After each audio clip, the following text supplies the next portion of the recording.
সুধীমণ্ডলী, আসসালামু আলাইকুম।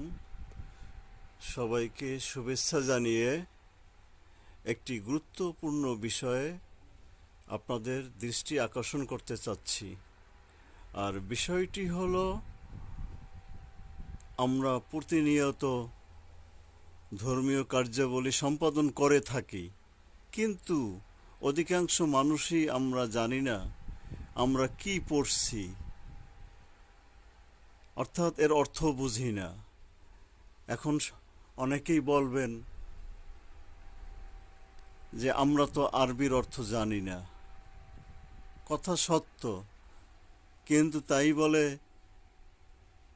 অতি প্রয়োজনীয় বিষয়গুলির অর্থ জানব না, সেটা তো হতে পারে না। এখন অনেক কুরআন শরীফ এবং হাদিস শরীফ ইত্যাদির বাংলা অর্থ সহ লিপিবদ্ধ হচ্ছে। আমরা একটু চেষ্টা করলেই প্রয়োজনীয় এবাদতের যে আয়াতসমূহ আছে সেগুলোর অর্থ জেনে নিতে পারি।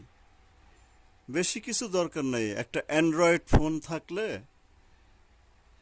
এবং প্লে স্টোর থেকে, অর্থাৎ গুগল প্লে স্টোর থেকে বাংলা অর্থসহ পবিত্র কোরআনের কপি ডাউনলোড করে নেওয়া যেতে পারে। এরকমের হাদিস শরীফের বিভিন্ন গ্রন্থ রয়ে গেছে, যেমন বুখারী শরীফ, মুসলিম শরীফ, আবু দাউদ শরীফ। এরকমের আপনার যেটা ভালো লাগে কিছু ডাউনলোড করে নিতে পারেন। একটু সময় পেলেই মোবাইলের মাধ্যমে আপনি একটা আয়াতের অর্থ জেনে নিলেন।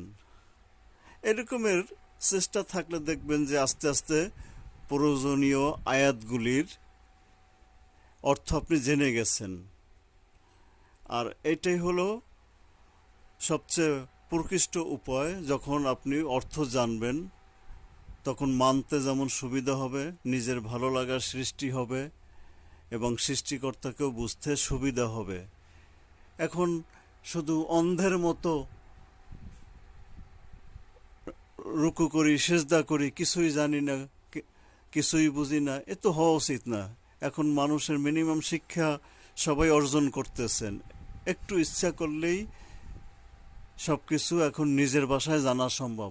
তাই আসুন সব কিছু নিজের ভাষায় বুঝার চেষ্টা করি